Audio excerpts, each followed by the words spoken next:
போனா ரமேஷ். இப்போ நான் உங்களுக்கு ஒரு இன்ஸ்டன்ட் மசால் வடை செஞ்சு காட்ட போறேன். இது ரொம்ப டேஸ்டியா இருக்கும். இது வந்து நல்ல ஒரு டீ டைம் ஸ்நாக்ஸ்.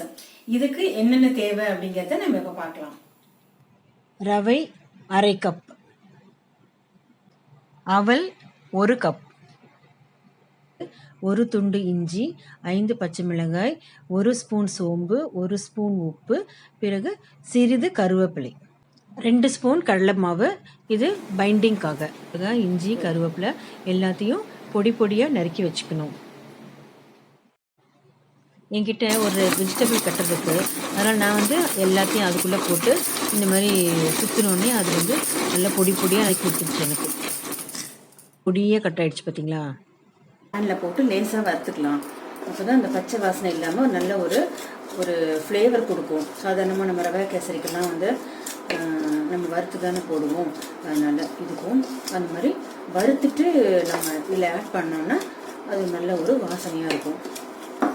ரொம்பலாம் வறுக்க வேண்டாம், சும்மா ஒரு சூடு பொறுக்கிற அளவுக்கு வறுத்தா போதும். இப்போவே வறுப்பட்டு போச்சு நல்லாவே. கொஞ்சம் நேரம் இருந்தால் போதும்.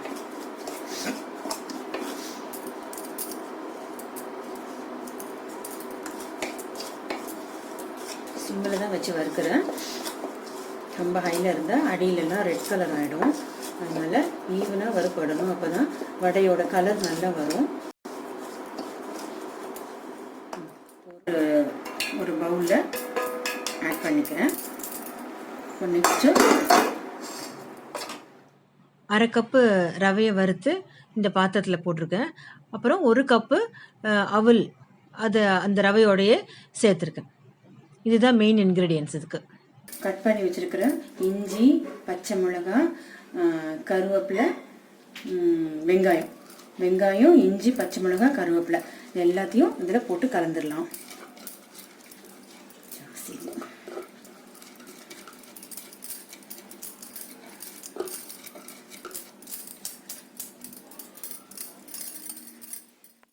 சோம்பு 1 ஸ்பூன், உப்பு, மஞ்சள் பொடி,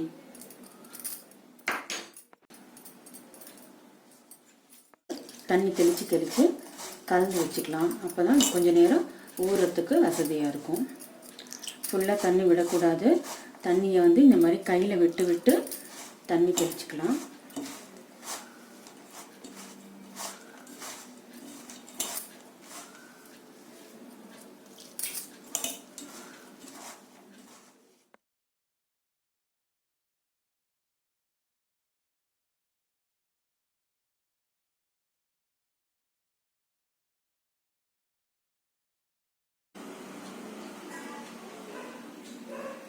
இது கூட 2 ஸ்பூன் கடலை மாவு சேர்த்துக்கலாம்.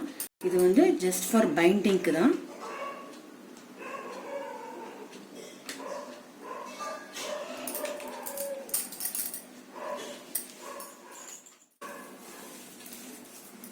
சேர்த்து நல்லா கலந்து வச்சிடலாம்.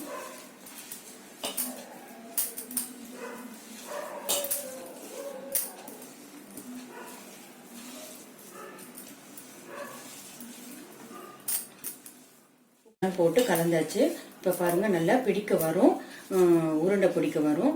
வடை தட்டுறதுக்கு ஈஸியாக இருக்கும். நம்ம இந்த மாதிரி ஸ்டேஜில் கொஞ்சம் உப்பு மட்டும் செக் பண்ணிக்கோங்க. அவ்வளோதான். இப்போ நம்ம என்ன பண்ணலான்னா இதை ஒரு 10 மினிட்ஸ் அப்படியே ஊற விடலாம். மூடி வச்சு 10 நிமிஷம் ஆயிடுச்சு.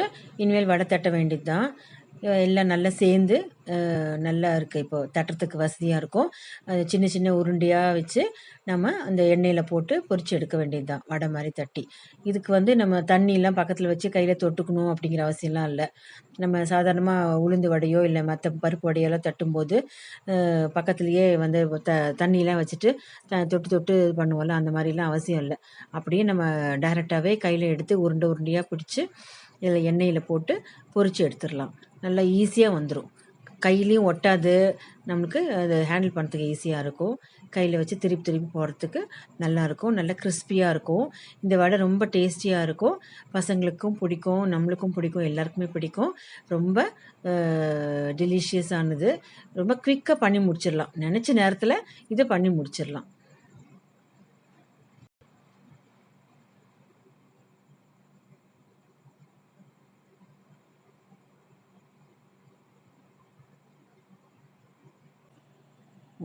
பார்த்தீங்களா வடை நல்லா வெந்திருக்கு.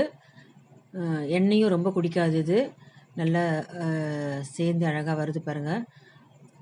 எண்ணெயிலெல்லாம் இந்த பிரியாலாம் தனித்தனியாலாம் இந்த மாவெல்லாம் போகாது. எல்லாம் சேர்ந்து ஃபுல் வடையாகவே கிடைக்கும் நம்மளுக்கு. ரொம்ப ஈஸியாக இருக்கும். பாருங்கள் நல்லா வருது பாருங்கள். வச்ச எண்ணெய் அப்படியே தான் இருக்கும். எண்ணெயே குடிக்காது இது.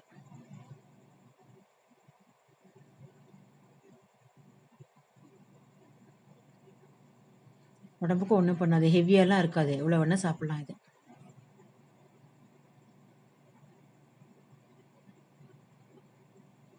கிறிஸ்பி இன்ஸ்டன்ட் மசால் வடை ரெடி.